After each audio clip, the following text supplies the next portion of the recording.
Desaku katon tumata gembah ripah tata tentrem lojinawi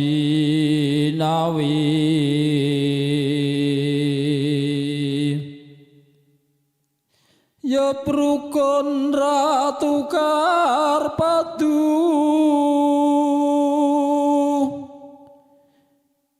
Kyai salam kang rumeksa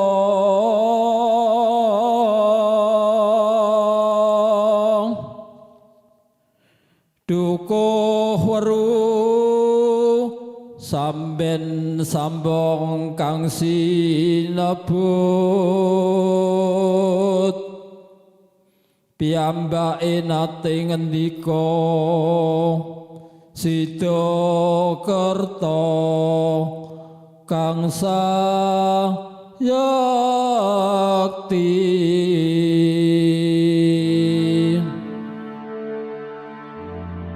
Desa Sidakerta terletak di wilayah Kecamatan Karangjati, Kabupaten Ngawi.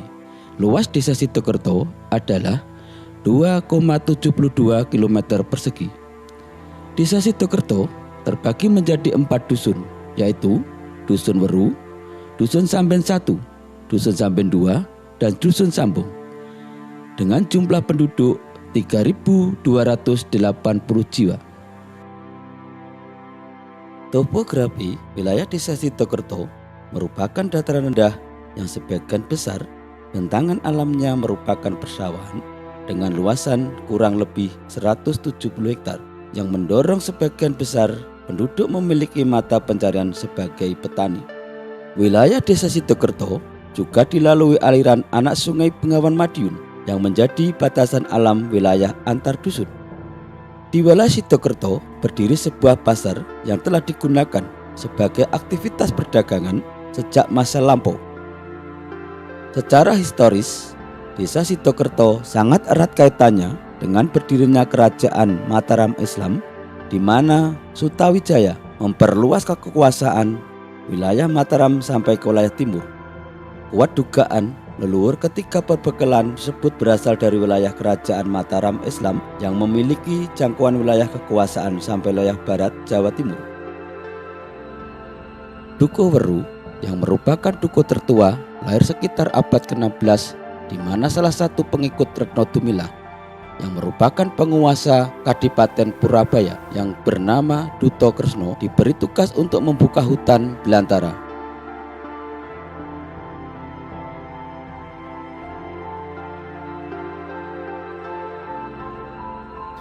Duto Kresno membabat atau membuka hutan belantara.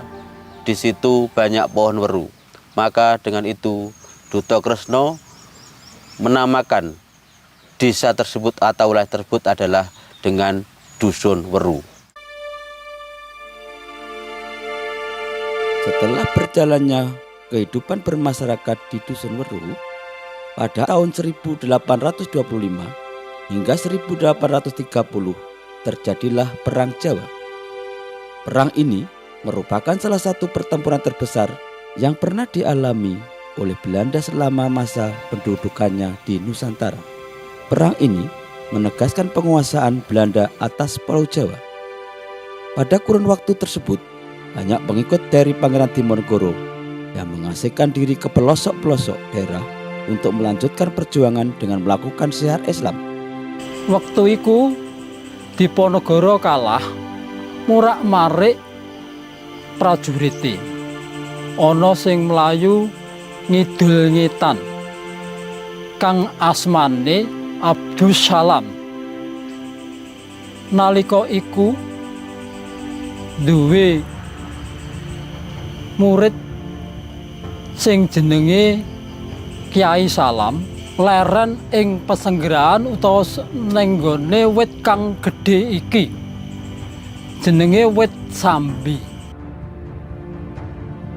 Nama Dukuh Samben diambil dari kata sambi atau pohon sambi yang tumbuh mendominasi di wilayah itu. Konon, Kyai Salam adalah sosok kiai yang memiliki karomah tinggi.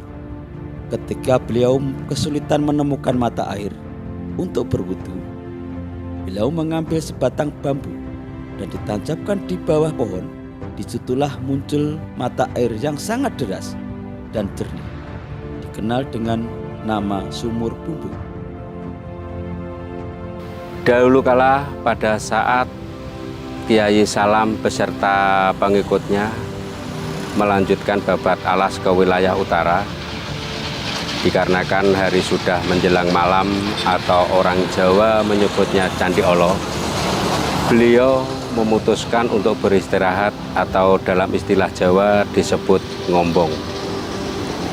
Dari kata ngombong inilah akhirnya wilayah ini diberi nama Sambong. Dulu wilayah Sambong ini banyak ditumbuhi pohon-pohon asem Jawa.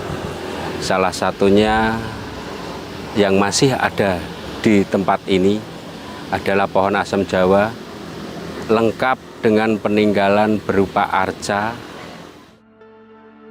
Pada tahun 1938, masa pemerintahan Hindia Belanda, terbitlah undang-undang yang melandasi penyelenggaraan pemerintahan desa, yaitu Inlandse-Gemeente Ordinansie, dan undang-undang tersebut masih diadopsi hingga disahkannya Undang-Undang Nomor 19 tahun 1965 tentang Desa Praja.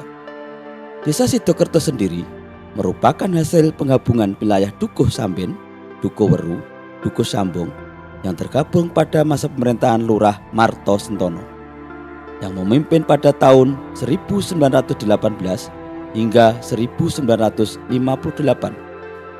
Setelah diberlakukannya Inlandse-Gemeente Ordinansie, dikarenakan Desa Sidokerto usia kelahirannya termasuk muda, tidak mengirankan kalau nama Samben lebih familiar dan lebih dikenal untuk sebagian besar orang-orang tua dahulu atau orang-orang dari luar wilayah sebagai nama desa, praja atau kerajaan.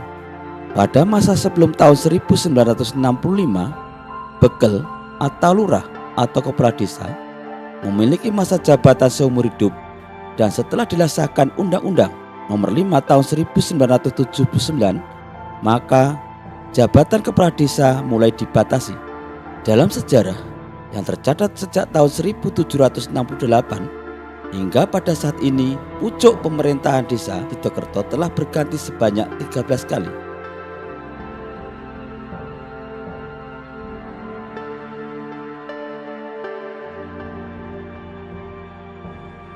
Demikianlah secara singkat asal-usul Desa Sidokerto.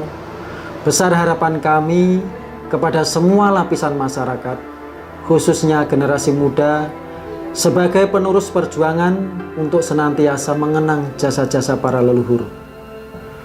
Karena atas jasa-jasa mereka, segala kemudahan-kemudahan dapat kita nikmati hari ini.